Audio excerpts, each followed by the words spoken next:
Hello everyone, I Kuldeep Sharma welcome you all to today's session of Daily News Analysis, where we are going to look at the most important news headlines from the Hindu newspaper as well as the Indian Express. So before I begin with today's news headlines, let's look at the comment box from our previous class. So previous class में मैंने आपसे कुछ questions पूछे थे. So some of the students have answered it. My advice would be कि you be active in the comment box. आप वहां पे जो भी आपसे क्वेश्चन पूछा थे उनको आंसर करने का ट्राई करिए.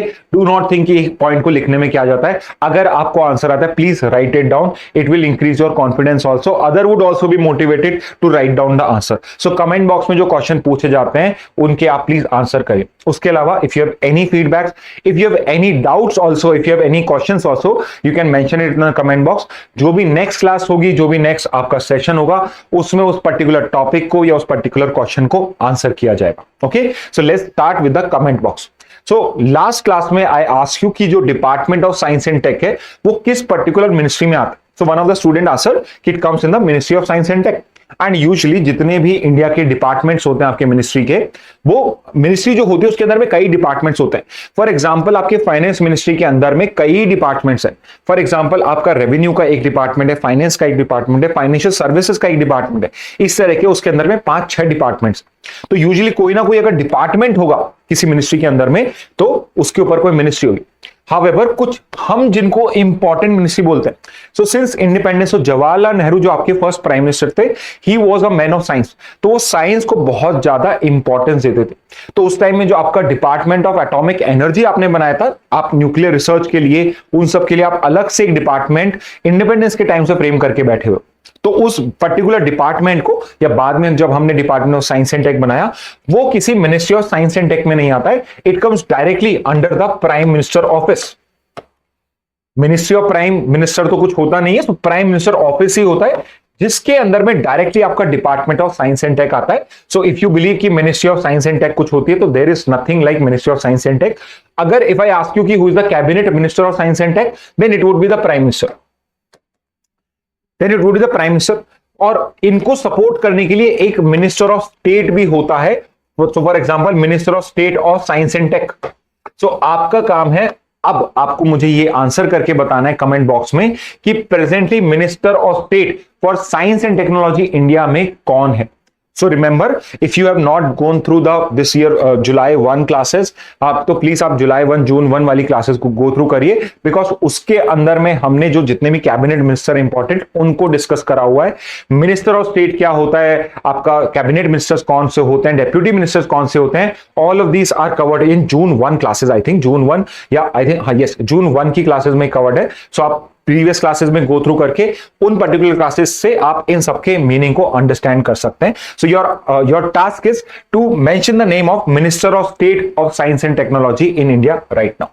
उसके बाद नेक्स्ट क्वेश्चन मैंने आपसे पूछा था कि because in previous class we discussed regarding tiger reserve. So previous to previous class के अंदर में समवन आस्क्ड कि इंडिया के अंदर में कितने टाइगर रिजर्व होते हैं. सो देयर वी डिस्कस कि इंडिया के अंदर में 55 टाइगर रिजर्व्स हैं presently. So do not get confused. 55 tiger reserves है इंडिया के अंदर में. And the question or the answer which I also provided was कि tiger reserves as well as wildlife sanctuaries जो होती हैं, इनको state government notify करता है. So it is the state government which notifies a particular tiger reserve or wildlife sanctuary. And I ask you to write down the answer to which is the government which notifies national park in India. So national park में national word आता है. So you might think कि इसको central government notify करता होगा. However, this is not the case. National park हो, wild life sanctuary हो, tiger reserve हो, एलिफेंट रिजर्व हो, या अगर हम आगे जाके कोई और नए टाइप का भी रिजर्व बनाते हैं, all of these are notified by the state government only. So very easy to remember this कि हर टाइप के जो वाइल्ड लाइफ प्रोटेक्शन के लिए हम कोई भी रिजर्व क्रिएट करते हैं, कोई भी इस टाइप की सेंचुरी क्रिएट करते हैं, all of those are notified by the state government only. The central government has no roles in notifying the national park, tiger reserve or wildlife sanctuary. Only thing is कि फिर जो state government है वो किसी को national park क्यों करेगी, वो स्टेट पार्क या वाइल्ड लाइफ सेंचुरी क्यों नहीं डिक्लेयर करती. सो ओनली थिंग इज कि नेशनल पार्क के अंदर में central government, because national park show कर रहा है कि ये नेशनली इंपॉर्टेंट है, तो नेशनल पार्क डिक्लेयर करने का स्टेट गवर्नमेंट को फायदा ये होता है कि जो सेंट्रल गवर्नमेंट होती है वो भी इसके लिए अलग से फंडिंग या बजटिंग करती है. दैट्स वाई जो आपकी स्टेट गवर्नमेंट्स होती हैं वो कई प्लांट्स, कई इंपॉर्टेंट वाइल्ड लाइफ एरियाज को नेशनल पार्क में नोटिफाई करती है. सो एक क्वेश्चन जो आपको आप कमेंट बॉक्स में आंसर करना है वो ये है कि बायोस्फीयर रिजर्व भी एक type of you can say national park या सेंचुरीज इसी टाइप का प्रोटेक्शन करने के लिए, एनवायरमेंट प्रोटेक्शन करने के लिए आप रिजर्व क्रिएट करते हो. So which is the authority which declares biosphere reserve? तो आपको इसका आंसर देना है in the comment box. Okay, अब मूव करते हैं to the next question. So in the previous class I asked you कि पहली first national education policy first NEP कब आई थी? सो पहली जो एनईपी आई थी इंडिया में, it came in the year 1968. First NEP आपकी 1968 में आ गई थी. सेकेंड एनईपी आपकी 1986 में आई थी. सो डिजिट जो लास्ट 2 डिजिट्स हैं इनको आप ऑल्टरनेट कर दीजिए. So you would find out कि फर्स्ट 1968 में एंड सेकेंड 1986 में आई थी. उसके बाद जो प्रेजेंट आपकी एनईपी है जो अब हम इंप्लीमेंट करना स्टार्ट कर चुके हैं, that came in the year 2020. सो जो आज तक इंडिया में 3 नेशनल एजुकेशन पॉलिसी आ चुकी हैं. पहली 68 में, सेकेंड 86 में और करंटली जो थर्ड अब हम रन कर रहे हैं, इट केम इन ईयर 2020. इसके बाद one of the student ask in the comment box कि उसने गूगल पे सर्च करा होगा and probably he might be finding very different answer कि कौन सी ऐसी स्टेट है जिसमें हाईएस्ट टाइगर पॉपुलेशन होती है इंडिया के अंदर में. So to give you a clarification, the state which has the highest population of tigers is the state of MP. MP के अंदर में बहुत सारे wildlife sanctuary, tiger reserve और नेशनल पार्क हैं. सो इसके अंदर में आपकी हाईएस्ट टाइगर पॉपुलेशन भी है, which is the state of Madhya Pradesh. However, if I ask you, which is the tiger reserve which has the highest tiger population, या reserve है, टाइगर रिजर्व है या फिर national park wildlife sanctuary है. So overall अगर मैं एक reserve को आपसे क्वांटिफाई करने को बोलूं कि किस पर्टिकुलर रिजर्व के अंदर में सबसे ज्यादा टाइगर पॉपुलेशन है, तो आंसर हो जाएगा आपका Corbett tiger reserve. Corbett tiger reserve है जिसके अंदर में सबसे ज्यादा टाइगर पॉपुलेशन है. And I hope you are aware कि किस स्टेट के अंदर लोकेटेड है. So it is located in the state of UK, United Kingdom. Not United Kingdom, Uttarakhand. Uttarakhand को भी हम यूके से डिनोट कर सकते हैं.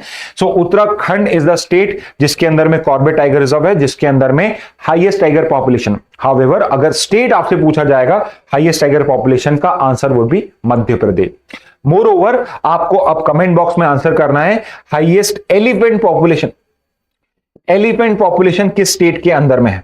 I am not asking you the reserve, that would be wrong अगर मैं आपसे रिजर्व पूछूं, बिकॉज एलिफेंट की जो पॉपुलेशन होती है वो बहुत ज्यादा स्प्रेड आउट होती है. So you just have to simply answer me कि किस स्टेट के अंदर में सबसे ज्यादा एलिफेंट पॉपुलेशन है इंडिया के अंदर में.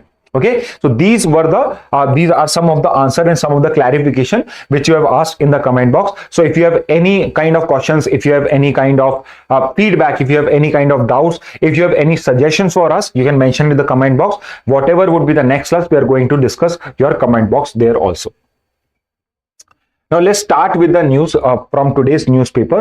So Hindu and Indian Express में सबसे important जो news आई है, that is regarding a Microsoft update, जिसकी वजह से उसके अंदर में बिकॉज उसमें कुछ ग्लिच था, उसकी वजह से वर्ल्ड वाइड शटडाउन्स हो गए, वर्ल्ड वाइड डिस्ट्रप्शंस हो गए इन द कंप्यूटर सिस्टम जो माइक्रोसॉफ्ट ऑपरेटिंग सिस्टम पे रन करते थे. एंड इंटरेस्टिंगली, ऑल्दो बहुत सारे लोग कहते हैं कि Apple is the best, Apple बहुत जगहों पे यूज होता है, बट स्टिल 90% जो आपकी ऑपरेटिंग सिस्टम है वो माइक्रोसॉफ्ट विंडोज पे ही रन करते हैं. मेजॉरिटी ऑफ द जो आपके पर्सनल कंप्यूटर्स होते हैं या इवन कमर्शियल एस्टेब्लिशमेंट में भी जो आपके सिस्टम यूज होते हैं वो माइक्रोसॉफ्ट बेस्ड सर्वर्स पे ही रन होते हैं. सो इस वजह से not just in India, world wide आपका डिस्ट्रप्शन हुआ. तो ये डिस्ट्रप्शन पहले आपका एक यूएस के अंदर स्मॉल एरिया में स्टार्ट हुआ, धीरे धीरे it began to spread out all over the world. And what was the main cause behind it? So एक particular firm है जिसका नाम है CrowdStrike. So एक ये साइबर सिक्योरिटी फर्म है. सो इट्स नॉट समथिंग कि ये कोई हैकिंग रिलेटेड कोई फर्म हो. ये एक साइबर सिक्योरिटी फर्म है जो माइक्रोसॉफ्ट को अपनी सर्विस देती थी. तो इस CrowdStrike को एक पर्टिकुलर सॉफ्टवेयर अपडेट करना था माइक्रोसॉफ्ट के क्लाउड कंप्यूटिंग सॉफ्टवेयर के ऊपर पे या प्लेटफॉर्म के ऊपर पे. तो जब ये माइक्रोसॉफ्ट के क्लाउड कंप्यूटिंग सॉफ्टवेयर पे CrowdStrike ने अपना सॉफ्टवेयर अपलोड किया, तो उसके अंदर में कोई ग्लिच था, कोई प्रॉब्लम थी, जिसकी वजह से जो माइक्रोसॉफ्ट क्लाउड कंप्यूटिंग सॉफ्टवेयर था वो वहां पे क्रैश हो गया. It stopped functioning.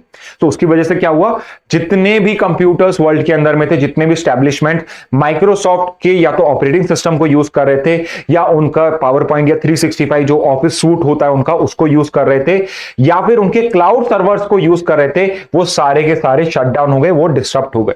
Okay, so because of this small problem, कि ग्लिच क्या होता है, ग्लिच इज बेसिकली कि आपने एल्गोरिदम के अंदर में या आपने आपके कोडिंग के अंदर में बहुत स्मॉल सी मिस्टेक करी और बिकॉज आपने उसको प्रॉपरली गो थ्रू नहीं करा, डिफरेंट स्टेप्स के थ्रू आपने उसको क्रॉस चेक नहीं करा, तो वो जो इश्यू था वो आपके सिस्टम्स में भी अपलोड हो गया।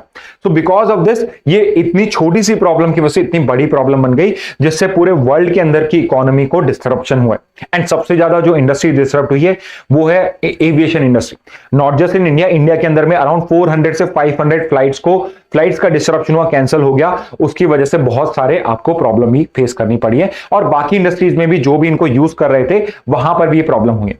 सो एक दो क्वेश्चन जो आपके इसमें जीके के लिए बनते हैं वो ये है कि एक तो कौन सी फर्म इन्वॉल्व थी जो इसके अंदर में साइबर सिक्योरिटी प्रोवाइड कर रही थी, तो उस फर्म का नाम है क्राउडस्ट्राइक। इसके अलावा माइक्रोसॉफ्ट इज अ कंपनी जो मेजरली इंपैक्ट हुई थी। इसके अलावा एक और क्वेश्चन हो सकता है कि माइक्रोसॉफ्ट का क्लाउड कंप्यूटिंग सॉफ्टवेयर का नाम क्या है। सो उसके क्लाउड प्लेटफॉर्म का नाम है एज्योर, AZURE, अज्योर करके इसका आपका क्लाउड कंप्यूटिंग सॉफ्टवेयर है जो मेजरली इंपैक्ट हुआ था by this faulty software update. Okay, तो these are some of the things which you should know. इसके अलावा एक ये मैंने साइड में स्क्रीन लगाई हुई है जिसको हम बोलते हैं blue screen of death. So what is this screen? So it is kind of a warning in your computer system, and जब ये पर्टिकुलर वार्निंग कब आती है, जब कंप्यूटर को या कंप्यूटर के क्लाउड स्ट्राइक के सिस्टम को ये थ्रेट लगे कि इस पे कुछ साइबर अटैक हो सकता है, कोई फ्रॉडुलेंट या हैकिंग एक्टिविटी हो सकती है। तो सिचुएशन में क्या होता है, आपका जो कंप्यूटर है ये ऑटोमेटिकली रिबूटिंग मोड में चला जाता है। बट प्रॉब्लम क्या होती है, जब इस टाइप का कोई ग्लिच होता है तो ये कंटिन्यूअसली रिबूट होता रहता है, तो टाइम एंड अगेन कंटिन्यूअसली सिर्फ रिबूटिंग होती रहती है, आप अपने ऑपरेटिंग सिस्टम पे वर्क नहीं कर पाते हो। तो उसमें क्या होता है, आपको स्क्रीन पे ब्लू स्क्रीन ऑफ डेथ दिख रही है, आपको ये एक ब्लैंक स्क्रीन दिख रही है जिसपे एक मैसेज दिख रहा है कि आपके पीसी में कोई प्रॉब्लम आ गई और उसके वेरिफिकेशन करने का, उसको चेक करने का रिक्वायरमेंट, और एक फाइल डेवलप हो जाती है आपके कंप्यूटर के ऊपर पे जिसके अंदर में किस रीजन से एरर शो हो रहा है वो होना स्टार्ट हो जाता है। तो जब आपका कंप्यूटर वापस रन करता है तो माइक्रोसॉफ्ट सर्वर्स वाले उसको रीड करते हैं और उससे आइडेंटिफाई करने की ट्राई करते हैं कि एक्चुअल में ये एरर जो आ रहा है ये क्यों आ रहा है।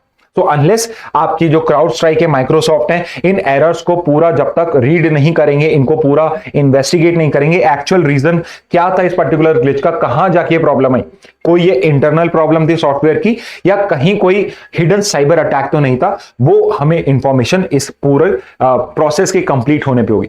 तो ये जो ब्लू स्क्रीन ऑफ डेथ है ये तो इसका एक फेमस नेम है बिकॉज ये बहुत कॉमनली दिखता है, बट एक्चुअल में इसका ऑफिशियल नेम है स्टॉप एरर। तो एक इस टाइप का क्वेश्चन भी आ सकता है कि ब्लू स्क्रीन ऑफ डेथ का ऑफिशियल नेम क्या, ऑफिशियली से क्या बोला जाता है। So it is known as stop error which is basically a warning that is issued when a critical problem forces Windows to reboot. तो मेजरली कोई cyber attack हो रहा हो या कोई बड़ा कोई सॉफ्टवेयर प्रॉब्लम हो तब आपको ये ब्लू स्क्रीन ऑफ डेथ या स्टॉप एरर दिखता है। इसके अलावा एक और चीज जो आपके लिए काम की हो सकती है वो है this particular organization which is known as CERT-In। And what is the full form of CERT-In? इसका फुल फॉर्म भी आपको पता होना चाहिए। CERT-In stands for Indian computer emergency response team, Indian computer emergency response team. And ये किस चीज के लिए रिस्पॉन्सिबल है? सो ये ministry of electronics and IT, mighty, जो आपकी माइटी करके जो आपकी इंडस्ट्री, आपकी जो मिनिस्ट्री है उसकी ये नोडल एजेंसी है to notify any kind of cyber security threats. तो अगर कहीं पर भी कोई साइबर सिक्योरिटी थ्रेट आया हुआ है so it is the organization which is responsible for notifying all over India कि किस टाइप का थ्रेट है।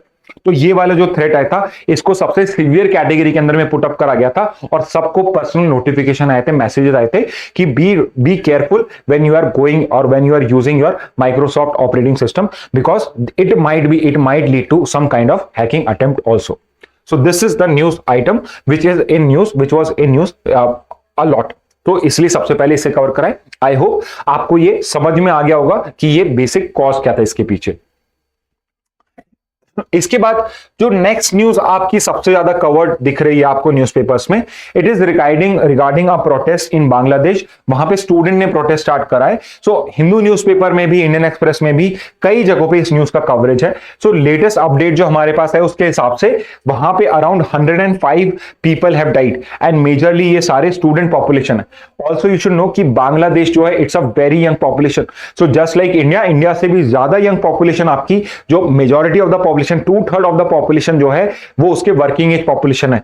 And I hope you are aware कि working age population is 15 to 64. So if you are above 15 and you are not working anywhere, you are actually unemployed as per this definition. आप working age population में आते हो 15 से 64 में, और अगर आप कहीं जॉब नहीं कर रहे हो, लेट्स से आप कहीं काम नहीं कर रहे हो, तो आप भी above 15 होके, although you are below 18, but you are still an unemployed person as per this definition. So वहां की 2/3 पॉपुलेशन 15 से 64 में है, मोर देन 30% पॉपुलेशन बांग्लादेश की 15 से 29 एज ग्रुप में आती है, यानी मेजॉरिटी ऑफ द पॉपुलेशन जो वहां की बांग्लादेश की है, it is a young population. Okay, this data is not important, but just to give an extent कि यहां पे जो मेजरली प्रोटेस्टर्स हैं वो यंग एज पॉपुलेशन है। सो एक बार का इसका भी क्या कॉज है, इसका रीजन क्या है वो भी समझेंगे। तो उसको समझने के लिए it is very important to understand कि आप बांग्लादेश की थोड़ी हिस्ट्री समझिए। तो बांग्लादेश की हिस्ट्री स्टार्ट होती है विद पार्टीशन ऑफ इंडिया। जब इंडिया का पार्टीशन करते हैं ब्रिटिशर्स, तो इंडिया में एक इंडिया बनाया जाता है, एक पाकिस्तान बनाया जाता है। पाकिस्तान की 2 लैंड टेरिटरीज होती हैं, एक west Pakistan and east Pakistan. So west Pakistan is towards the west of India and east Pakistan is towards the east of India. So इस टाइप से आपकी ऐसे टेरिटरी बनाई जाती है पाकिस्तान। और इंटरेस्टिंगली जो ईस्ट पाकिस्तान है, विच लेटर बिकेम बांग्लादेश, इसकी population was much more than the west Pakistan. However, फिर भी जो वहां का पॉलिटिकल सिस्टम था, जो वहां का इकोनॉमिक सिस्टम था, उसमें वेस्ट पाकिस्तान और वेस्ट पाकिस्तान के पॉलिटिशियंस का जो रुतबा था या उनका जो से था, it was more than the east Pakistanis. So there was always some kind of political conflict there also. उसके अलावा एक बहुत इंपॉर्टेंट मूवमेंट स्टार्ट हुआ in the year 1952 which is known as a language movement. तो जस्ट लाइक इंडिया, पाकिस्तान भी एक newly created nation था, तो सबको अपने मन में डाउट्स होते हैं कि कहीं हमारा जो कंट्री है, एंड मेजरली जब आपकी जो लैंड टेरिटरी है जो इतनी दूर में हो, तो वेस्ट पाकिस्तान एक इंडिया के एक कॉर्नर में which is considered enemy of India of Pakistan, और ईस्ट पाकिस्तान एक अदर कॉर्नर में है जो अगेन उस टाइम पे इंडिया आपका एक एनिमी था। सो आपकी जो 2 लैंड टेरिटरी से इतनी सेट अपार्ट हैं, तो आपके दिमाग में अलग अलग ख्याल आते हैं। तो आप क्या करते हो, आप ट्राई करते हो कि एक पूरे नेशन को यूनिफाई करो। And many people make this mistake. India भी कहीं ना कहीं कुछ मिस्टेक ऐसी कर चुका है कि वहां पे क्या मिस्टेक हो रही थी, they were trying to impose a single language. तो वहां पे वेस्ट पाकिस्तान इज वांटेड कि ईस्ट पाकिस्तान में भी एक ही लैंग्वेज हो और वो हो जाए उर्दू। However, East Pakistan के अंदर में, irrespective of from which religion you belong to, even if they were Muslims and they wanted to become part of Pakistan only, they did not wanted कि their primary language or their mother tongue should be Urdu, because all of them are Bengali speakers. So 1952 में एक language movement हुआ, start हुआ against the imposition of Urdu as a national language of Bangladesh, of not Bangladesh but of Pakistan, जिसको Bengali speakers जो थे इस पाकिस्तान में, इसको वो यहां पे काउंटर कर रहे थे वो कर। हाउएवर, लैंग्वेज मूवमेंट में प्रोटेस्ट बहुत हुआ, मूवमेंट बहुत हुआ, बट समहाउ बंगाली को भी यूज करना अलाउ करा गया और उर्दू को वहां पे नेशनल लैंग्वेज बनाया गया। फिर इसके बाद क्या होता है, 1970 के अंदर में पाकिस्तान में इलेक्शंस होते हैं। And I already told you कि ईस्ट पाकिस्तान की population was more than west Pakistan. तो इलेक्शन जब पाकिस्तान में हो रहे हैं तो वेस्ट पाकिस्तान में भी हो रहे हैं और ईस्ट पाकिस्तान में। अब जब 1970 के पाकिस्तान इलेक्शन हुए तो उसमें एक पार्टी है, पार्टी का नाम था अवामी लीग, और प्रेजेंटली जो बांग्लादेश की प्राइम मिनिस्टर हैं शेख हसीना, उनकी पार्टी का नाम अवामी लीग ही है, और ये पार्टी इनके फादर की फॉर्म्ड ही पार्टी थी। सो अवामी लीग जो Sheikh Mujibur Rahman, so Sheikh Mujibur Rahman is known as the father of, Sheikh Mujibur Rahman को फादर ऑफ बांग्लादेश बोला जाता है। सो 1970 के पाकिस्तान इलेक्शन में Awami League which was the party of Sheikh Mujibur Rahman, इन्होंने landslide one sided victory, majority, I would say landslide majority gain करी, विच मीन्स पाकिस्तान के अंदर में शेख मुजीबुर रहमान की गवर्नमेंट बननी चाहिए थी। He should have been the prime minister of the united, और at that time the united Pakistan, east Pakistan west Pakistan. However, जो आपका वेस्ट पाकिस्तान है, वहां की जो गवर्नमेंट थी वो ट्रांसफर ऑफ पावर के लिए रेडी नहीं। एंड इंटरेस्टिंगली उस जो हर कहीं पे होता है, बिकॉज अगर आपका पीसफुल ट्रांसफर ऑफ पावर नहीं होता है तो उसका रिजल्ट होता है वायलेंस। तो यहां पे क्या हुआ, पाकिस्तान की आर्मी ने ईस्ट पाकिस्तान के अंदर में जाके एट्रोसिटीज करना स्टार्ट कर दिया। वहां पे जो अपोजिशन लीडर्स होते थे, वहां पे जो लोग वेस्ट पाकिस्तान के फेवर के लोग होते थे, उनको वेपन्स प्रोवाइड कर दिए, उनको पावर प्रोवाइड कर दी कि वो जाके शेख मुजीबुर रहमान और जो सब इनके सपोर्टर्स हैं इनके अगेंस्ट में अटैक करें।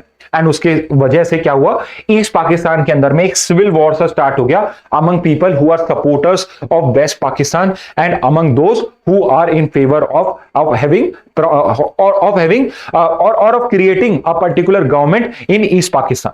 तो यहां पे जब ये स्टार्ट हुआ, मार्च के अंदर में स्टार्ट हुआ, तो धीरे धीरे आफ्टर इन 2-3 मंथ्स जो आपकी अवामी लीग थी और बाकी के जो ये लीडर्स है शेख मुजीबुर रहमान, इन्होंने एक डिसीजन लिया, एक बड़ा डिसीजन लिया कि now they are going to create a separate country. इन्होंने डिसाइड करा कि हम पाकिस्तान से एक अलग कंट्री बनना चाहते हैं। सो मार्च से लेकर आपके दिसंबर तक, so I hope this date you remember, you have known this, तो मार्च से लेकर दिसंबर तक 9 मंथ्स तक एक वॉर ऑफ इंडिपेंडेंस वहां पे स्टार्ट हो गया।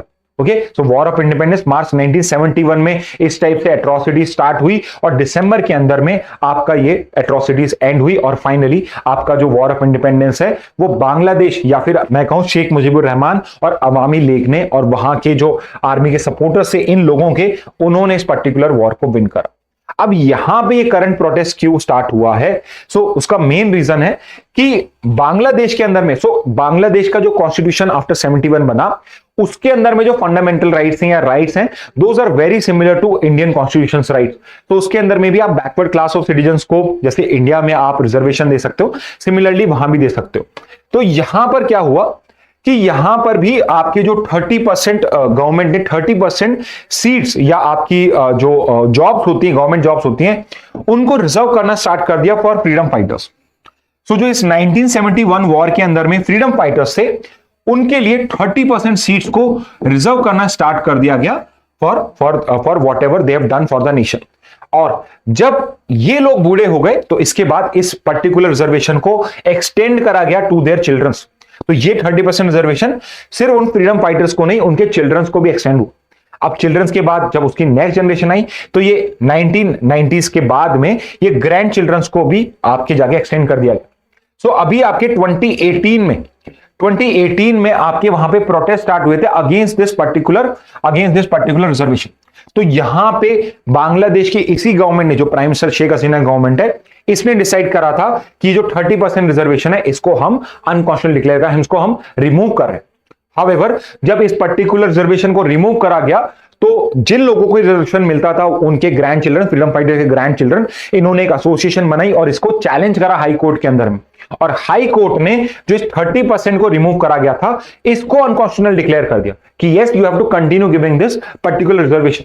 तो उस टाइम में थोड़े से प्रोटेस्ट हुए। यहां पे गवर्नमेंट ने बोला कि we are going to file a appeal in the supreme court of Bangladesh, और उस वजह से थोड़े बहुत प्रोटेस्ट हुए, बट उसके बाद साइलेंट हो गए। अब फिर से क्या हुआ है, एकदम से वापस से प्रोटेस्ट स्टार्ट हो गए वहां पे, बिकॉज 30% रिजर्वेशन जो था वो कंटिन्यू ही चलता जा रहा था, उस पर कोई कॉन्क्रीट एक्शन नहीं लिया जा रहा था। तो बहुत सारे स्टूडेंट जिनको रिजर्वेशन नहीं मिल रहा था, दे केम आउट इन प्रोटेस्ट। अब यहां पे मेन स्पार्क या जो ये फाइट, अभी जो इस टाइप के प्रोटेस्ट हुए, ये कैसे स्टार्ट हुए? और it was just a small statement by Sheikh Hasina.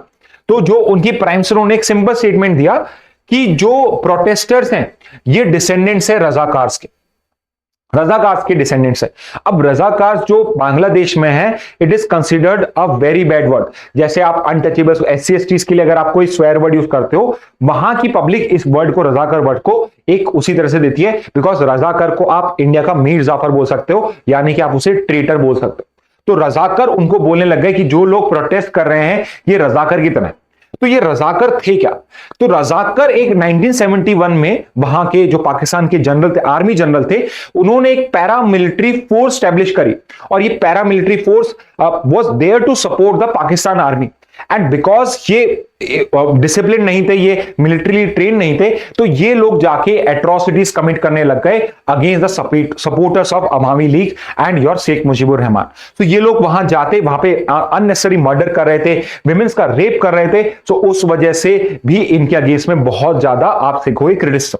तो वहां बांग्लादेश के लोग जो आप उसके बाद इंडिपेंडेंस के बाद जितनी नफरत वो पाकिस्तान आर्मी से नहीं करते हैं, उससे ज्यादा वो उन बांग्लादेश के लोग से करते हैं जो रजाकार्स के अंदर में मर्सिनरी मर्सनरीज की तरह बिहेव कर रहे थे। तो यहां पे जब इन प्रोटेस्टर्स को शेख हसीना ने रजाकर्स बोल दिया, तो ये जो प्रोटेस्ट मूवमेंट था ये बहुत ज्यादा राइज हो गया। And now you can see कि more than 105 people have died. And वहां पे जो आपके 970 इंडियन स्टूडेंट्स को इवैक्यूएट भी कर दिया गया। इवैक्यूएशन यू नो कि जब बहुत ज्यादा प्रॉब्लम होती तभी आपको करना पड़ेगा। तो यहां पे around 1000 Indian students have come back to India, because वहां पे एज ऑफ नाउ आपकी जो सिचुएशन है वो कंट्रोल में नहीं आ रही है। Okay, so that is the main background why there is a violence going on in Bangladesh right now. Okay, next पे आते हैं। सो नेक्स्ट इस बार थोड़ी सी 2-3 न्यूज, सैटरडे को 2-3 न्यूज आपकी इंटरनेशनल स्पीयर से रिलेट करती है। इंटरनेशनल स्पीयर और इंटरनेशनल रिलेशंस आपके लिए एक इंपॉर्टेंट पोर्शन है, टॉपिक है आपके क्लैट के एग्जामिनेशन में एज वेल एज एलेट के एग्जामिनेशन। तो यहां पे आपके सेक्रेटरी ऑफ स्टेट जो वहां के हैं आपके यूएस के, उनका एक स्टेटमेंट आया है जहां पे उन्होंने बोला है कि ईरान जो कंट्री है, it is capable of producing fissile material. अब ये फिसल मटेरियल क्या होता है? So it is the material, it is the raw material for creation of nuclear weapons. So Iran next 1 से 2 वीक्स के अंदर में it is capable now to make a nuclear weapon. And it is not a simple news, it is a very alarming news, because US, Israel और ये countries पिछले कोई 20-25 सालों से सिर्फ इसी चीज को रोकने के लिए लगी हुई थी कि समहाउ ईरान के न्यूक्लियर प्रोग्राम को हम स्टॉप कर पाए। तो अब बिकॉज ये फिर से न्यूज में आ गया है तो इसका भी थोड़ा सा बैकग्राउंड पढ़ लेते हैं, बिकॉज ये अगर न्यूज में है तो पॉसिबिलिटी कि इसके रिलेटेड क्वेश्चन आपके आ जाए। So recently I hope you are aware कि ईरान के जो प्रीवियस प्रेसिडेंट थे इब्राहिम रईसी, उनकी डेथ एक हेलीकॉप्टर क्रैश में हुई थी। सो कमेंट बॉक्स में if you know the answer to this, and it can be a kind of question which can come in your exam, कि ईरान के जो प्रेसिडेंट थे वो किसी फॉरेन कंट्री को विजिट करके ईरान रिटर्न कर रहे थे, तो किस पर्टिकुलर पोजीशन से वो ईरान में आ रहे थे। सो किस कंट्री से वो ट्रैवल कर रहे थे इनटू ईरान जब उनका हेलीकॉप्टर क्रैश हुआ। सो इस टाइप के क्वेश्चन आप क्या सकते हैं, तो you have to mention the country which was the visiting place of that previous president. Now इसके बाद उसमें इंटरिम प्रेसिडेंट बनाया गया, वाइस प्रेसिडेंट जो थे उनको प्रेसिडेंट बना दिया गया था।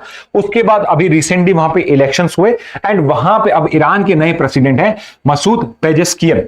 Masood Pezeshkian is the new Iran president जो अभी अभी इलेक्ट हुए हैं। अब यहां पे एक इंपॉर्टेंट एक पर्टिकुलर एग्रीमेंट की बात हो रही है जिसको हम बोलते हैं ज़ेकोपा, जॉइंट कॉम्प्रिहेंसिव पार्टनरशिप एग्रीमेंट, जो साइन करा गया था between Iran and P5+1 countries. So permanent 5 members of the United Nation Security council plus Germany, और EU भी इसके अंदर में इन्वॉल्व था। सो इन सब कंट्री ने 2015 में एक पर्टिकुलर एग्रीमेंट साइन करा with the country of Iran.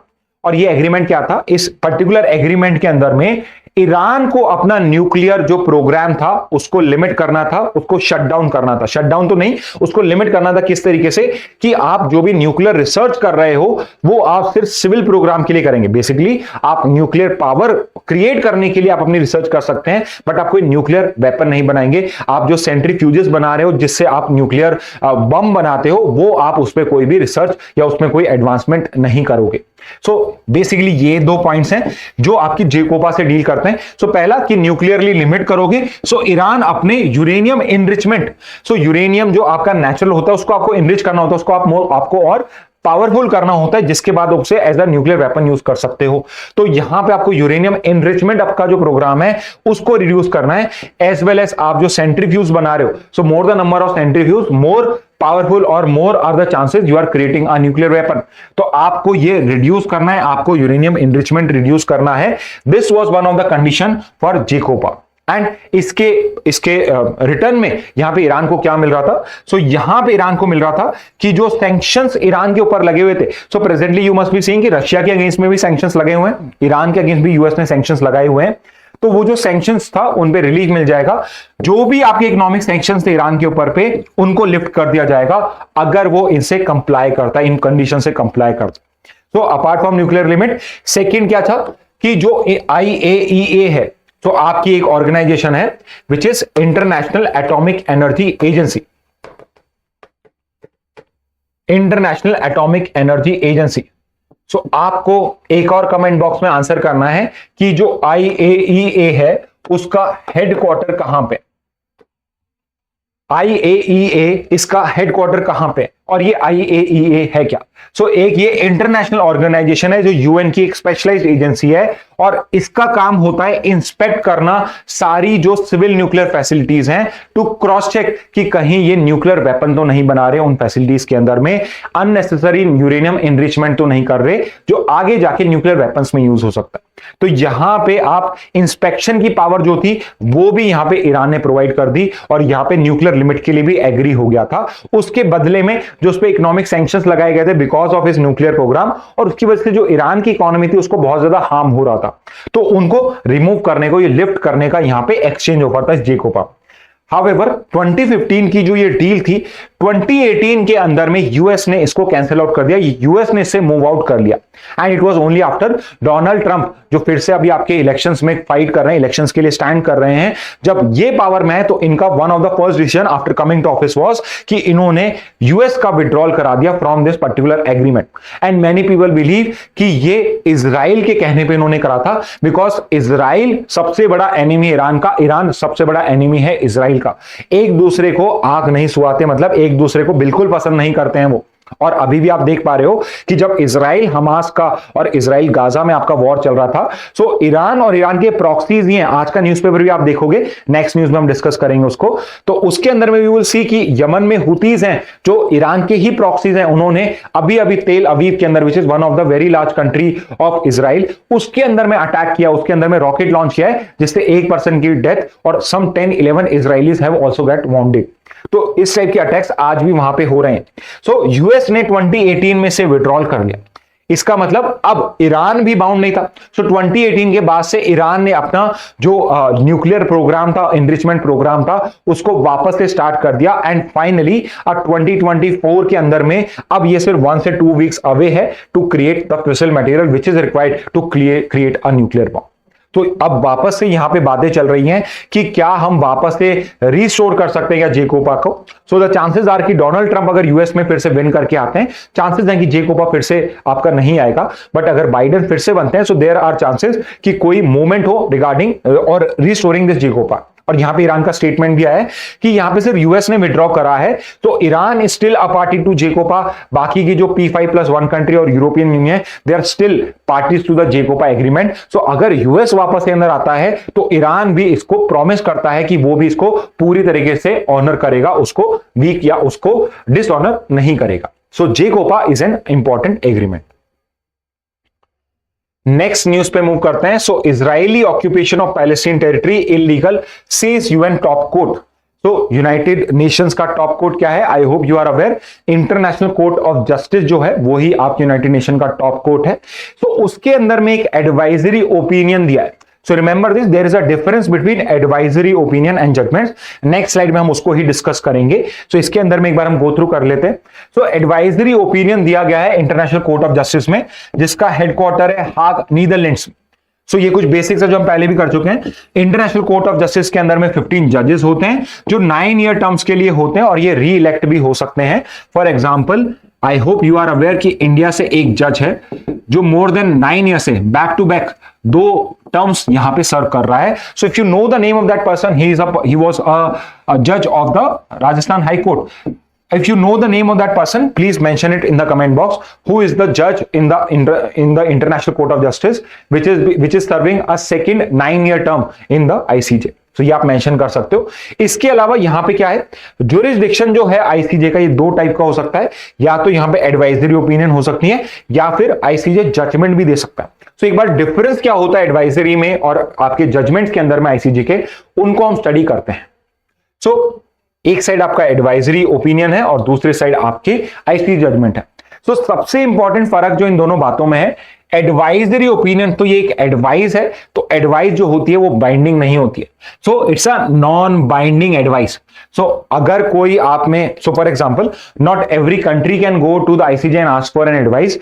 United Nations के जो ऑर्गन्स हैं या स्पेशलाइज्ड एजेंसीज हैं, उनके पास में ही राइट होता है। सो इसका पर्पस क्या है कि यहां पे कोई आपकी जो इंटरनेशनल बॉडी है उसको कुछ लीगल एडवाइस चाहिए कि ओके, एथिकली कुछ और होना चाहिए, मॉरली कुछ और होगा, बट लीगल एडवाइस क्या होनी चाहिए, लीगली उन्हें क्या करना चाहिए किसी क्वेश्चन पे, उसका आंसर आप एडवाइजरी ओपिनियन से, आईसीजे से ले सकते हो। ओके इसके बाद सबसे इंपॉर्टेंट क्या है कि इसमें रिक्वेस्ट कौन कर सकता है? So only certain United Nation organs, for example आपका United Nation Security Council, General Assembly और उनकी specialised agencies like UNICEF, UNESCO और and many other, for example ICJ itself या फिर आपका जो लेबर कमीशन है, आईएलओ है, ये सब ऑर्गेनाइजेशन है जो स्पेशलाइज एजेंसीज होती हैं जो आपके आईसीजे से एडवाइजरी ओपिनियन की रिक्वेस्ट कर सकती हैं। अब इसका इंपैक्ट क्या होता है? So because they are non binding, तो ये कोई कंट्री को आप बाउंड नहीं कर सकते हो, बट ऑब्वियसली इनकी मॉरल वैल्यू तो होती ही है, मॉरल वैल्यू तो होती ही है इनकी। सो और कुछ नहीं तो फॉर एग्जांपल जब अभी इस टाइप का डिसीजन आया, आईसीजे का एडवाइजरी ओपिनियन आई है, तो आपका जो इजराइल है उस पर मॉरल इंपैक्ट या उसके ऊपर मॉरल प्रेशर तो यहां पे पड़ना स्टार्ट ही हो चुका है, और इंटरनेशनल लॉ और स्टेट बिहेवियर भी इंपैक्ट होता ही है, because there would be other countries जो यहां पे अब इजराइल को रिक्वेस्ट करेंगी कि अगर आपको आईसीजे ने बोला है so you should be bound by this law. Okay obviously आपका जो इजराइल है वो इसको एक इलीगल लॉ बता रहा है, इसको lies, it's a decision of lies बता रहा है, बट स्टिल एक एडवाइजरी ओपिनियन आपके लिए आई है। एंड दूसरे साइड पे आपके आईसीजे के जजमेंट्स होते हैं। सो आईसीजे के जजमेंट्स आईसीजे तभी दे सकता है जब दोनों साइड की जो स्टेट्स है, दोनों पार्टीज हैं, वो वॉलेंटरली खुद आए आईसीजे के पास। अगर दोनों खुद एग्री करती हैं उस सिचुएशन के अंदर में आईसीजे जो डिसीजन देता है वो बाइंडिंग होता है। सो रिमेंबर दिस, आईसीजे का जो डिसीजन है वो लीगली बाइंडिंग होता है स्टेट्स पे that are parties to the case. तो जो स्टेट्स पार्टीज हैं इस केस की, वो लोग इस पर्टिकुलर जजमेंट को बाउंड होते हैं, not parties to the ICJ statute या यूएन चार्टर, यूएन की बॉडीज नहीं, बट जो पार्टी, जो लोग आए हैं खुद, जो स्टेट्स खुद आके फाइट कर रही हैं अपने केस को, वो लोग हैं। Okay so remember this, purpose क्या है? They resolve specific legal dispute between state. So interestingly जैसे सुप्रीम कोर्ट कोई जजमेंट देता है तो एक बार जजमेंट दे दिया तो आगे के बेंचेस को मानना है, बट आईसीजे अगर कोई जजमेंट देता है तो वो स्पेसिफिक केस के अंदर में स्पेसिफिक लीगल डिस्प्यूट पे ही अप्लाई होता है। लेट्स से कि एक्स और वाई के बीच में कोई मैरीटाइम डिस्प्यूट है कि इनकी बॉर्डर कहां पे, तो वो जो उसमें डिसीजन दिया गया, जो प्रिंसिपल्स भी यूज करे गए हैं, वो डिसीजन या वो प्रिंसिपल सिर्फ एक्स और वाई के उस केस में अप्लाई होगा। अगर कोई सेकंड केस आता है जिसके अंदर में हम सेम प्रिंसिपल्स अप्लाई कर सकते हैं, the court is not bound to do it, और ना ही वहां पे पार्टीज आर्ग्यू कर सकती हैं कि इन द प्रीवियस केस आपने इस पर्टिकुलर प्रिंसिपल को यूज किया था, तो इस पर्टिकुलर केस में भी आपको ये प्रिंसिपल यूज करना है और एक बाइंडिंग जजमेंट देना। सो रिमेंबर दिस कि इनका जो जजमेंट होता है, जो पर्टिकुलर आईसीजे का जजमेंट होता है, ये सिर्फ उस पर्टिकुलर केस पे ही अप्लाई होता है। और नेक्स्ट जुरिडिक्शन क्या है? So we have already discuss, जो स्टेट्स उसके अंदर में पार्टीज बन के आ रही हैं सिर्फ वो ही उसके ऊपर में इन्फोर्स कर सकते हैं और कोई इन्फोर्समेंट नहीं है। अब एक इंटरनेशनल लॉ के अंदर में एक बड़ी प्रॉब्लम क्या होती है? So like in many other cases इसके अंदर में भी एक इन्फोर्समेंट मैकेनिज्म नहीं है। For example let's say US और रशिया दोनों आईसीजे जाते हैं अपनी मर्जी से, और वहां पे लेट्स से यूएस या रशिया के अगेंस्ट में डिसीजन आ जाता है, बट जब डिसीजन आ जाता है उसके अंदर में लेट्स से यूएस को बोला जाता है कि ये पर्टिकुलर लैंड जो आपने लिया है इसको आपको रशिया को रिटर्न करना है, एंड यूएस उसको डिनाई करता है। So what do you think is the solution there? क्या कोई ऐसी अथॉरिटी है या कोई ऐसे ग्रुप ऑफ कंट्रीज है जो उसको इन्फोर्स करा सकते हैं? So answer is no. ना तो यूनाइटेड नेशन सिक्योरिटी काउंसिल, ना United Nation General Assembly US के अगेंस्ट में या रशिया के अगेंस्ट में इस टाइप के आईसीजे के जजमेंट को इन्फोर्स करा सकता है। Although United Nation Security council के पास में आईसीजे के जजमेंट को इन्फोर्स कराने की पावर होती है, but I hope you are aware कि जो परमानेंट 5 कंट्रीज है उनके पास वीटो पावर होती है।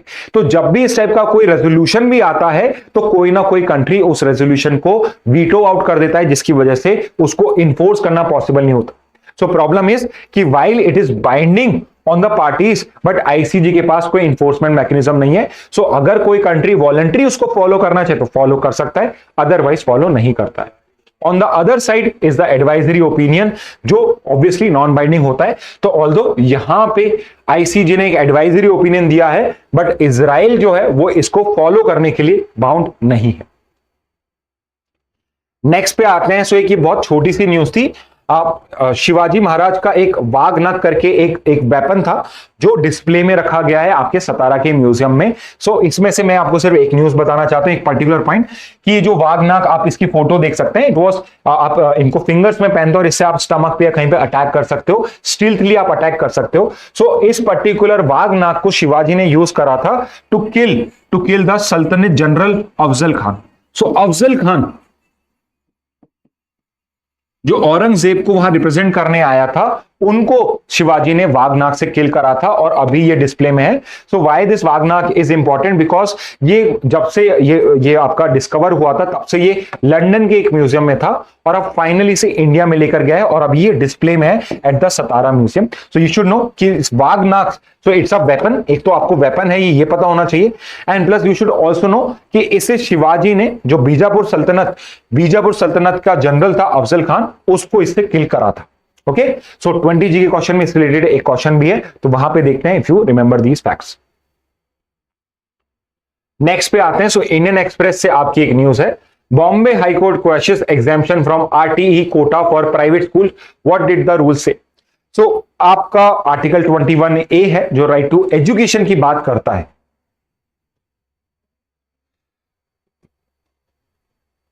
आर्टिकल 21A है जो राइट टू एजुकेशन की बात करता है, एंड आर्टिकल 21A सिंपली क्या कहता है कि जो 6 से 14 ईयर्स के एज ग्रुप हैं उसको स्टेट की ड्यूटी है, उसको मैंडेटरी ड्यूटी है कि वो उनको फ्री और कंपलसरी एजुकेशन प्रोवाइड करे। तो इस पर्टिकुलर आर्टिकल 21 को प्रॉपरली इंप्लीमेंट करने के लिए आपकी पार्लियामेंट ने एक लॉ बनाया था, the right of children to free and compulsory education in the year 2009। So 2009 के अंदर में आपने राइट टू एजुकेशन एक्ट भी बोल सकते हो आप इसको 2009 में बनाया गया और 2010 से इसे इंप्लीमेंट कर दिया गया। अब इस particular right to education act के अंदर में एक पर्टिकुलर सेक्शन है, सेक्शन 12। सेक्शन 12 क्या कहता है कि 25% सीट्स जो आपकी प्राइवेट स्कूल्स में हो चाहे पब्लिक स्कूल्स में हो, बेसिकली प्राइवेट स्कूल्स के अंदर में 25% सीट्स होंगी जो सोशो इकोनॉमिकली बैकवर्ड सेक्शंस के लिए आपको रिजर्व करनी पड़ेगी। यानी आप कह सकते हो कि ईडब्ल्यूएस रिजर्वेशन जो आपका 2019-20 में इंट्रोड्यूस करा है, उससे पहले भी आप 25% सीट्स तो सोशो इकोनॉमिक बैकवर्ड स्टूडेंट्स के लिए आप वहां पे सेव करके रखते थे अंडर दिस आरटीई एक्ट। और जो भी इनकी फीस होती थी इसको पे कौन करता था, सो जो भी आपका टोटल एक्सपेंडिचर होता है एक चाइल्ड को स्टडी कराने के स्कूल में, या फिर जो भी उस स्कूल की फीस होगी एक पर स्टूडेंट की, उसको फीस रिम्बर्समेंट कौन करेगा, स्टेट गवर्नमेंट, यानी स्टेट गवर्नमेंट को पे करना पड़ेगा। अब यहां पे कुछ ऐसी स्टेट्स हैं जिन्होंने इस पर्टिकुलर राइट को थोड़ा सा रिस्ट्रिक्ट करा था। तो सबसे पहले केरला ने करा, केरला के बेसिस पे कर्नाटका ने करा, और अब महाराष्ट्र भी इसी टाइप का एक लॉ लेकर आया था, एक रेगुलेशन लेकर आया था। और उस रेगुलेशन में क्या प्रोवाइडेड था कि जो प्राइवेट स्कूल्स या जिन प्राइवेट स्कूल्स, महाराष्ट्र की वो प्राइवेट स्कूल्स जिनके 1 किलोमीटर के रेडियस में, जिनके 1 किलोमीटर के रेडियस के अंदर में कोई पब्लिक स्कूल है, गवर्नमेंट स्कूल है, उनको, उन स्कूल्स को, उन प्राइवेट स्कूल्स को आरटीई का 25% कोटा नहीं देना है। तो ये 25% कोटा आपको रिक्वायर्ड नहीं है। अगर आपके 1 किलोमीटर के रेडियस में कोई पब्लिक स्कूल हो तो you can ask that particular child to go to a public school also. However ये जो नोटिफिकेशन था ये बॉम्बे हाई कोर्ट ने क्वैश कर दिया, बोला this is unconstitutional, it is against, not unconstitutional अभी as of now, it is against the letter and spirit of this particular act. जो 2009 का एक्ट था इसमें 25% कोटा दिया गया था, उस पर्टिकुलर कोटे को ये वाला जो रूल है आपका रेगुलेशन है ये उसको प्रोहिबिट करता है, ये उसको उसका जो इंप्लीमेंटेशन है उसको रिस्ट्रिक्ट करता है। So that's why such kind of provisions are not allowed. So as of now Kerala और कर्नाटका में भी ऐसे प्रोविजंस हैं, अभी तक उनको चैलेंज नहीं करा गया। I don't know why it has not been challenge. So let's see, हो सकता है by learning from this particular law of Maharashtra या by this particular judgement of Bombay high court, Kerala के अंदर और कर्नाटक के अंदर भी शायद इस टाइप के प्रोविजंस को अलाउ नहीं किया जाए। So what was the reason कि स्टेट इस टाइप से कर क्यों रही थी। सो यहां पे ऑब्जर्व करा गया कर्नाटका के केस में, कर्नाटक ने इस पर स्टडी करी थी। सो कर्नाटक फाउंडेड कि जब प्राइवेट एजुकेशन इंस्टीट्यूशन के अंदर में आप 25% कोटा दे रहे हो तो उसके आसपास जितने भी पब्लिक स्कूल्स थी उनके अंदर में बच्चों ने अपना एडमिशन कम कर दिया था। सो वी आर अवेयर कि we most of us are also are a product of a private school. So we know कि प्राइवेट स्कूल के अंदर में not just, I wouldn't say कि एकेडमिक बहुत बढ़िया होता है, बट एकेडमिक के अलावा को करिकुलर और उनपे भी बहुत फोकस होता है, which was somewhat lacking, which was somewhat lacks in a government school। तो मेजरली जितने भी आपके प्राइवेट स्कूल्स होते थे उनके अंदर में बच्चों का जो इनरोलमेंट था वो इंक्रीज हो गया और गवर्नमेंट जो उसके अंदर में आपका जो इनरोलमेंट है वो कम हो गया। सो उसको काउंटर करने के लिए इस टाइप के रूल्स रेगुलेशन लेकर आए गए थे। हाउएवर बॉम्बे हाई कोर्ट ने क्लियर कर दिया है कि आप इस तरह से एग्जाम्पशंस नहीं दे सकते हो, because it's going to breach right to equality of certain school.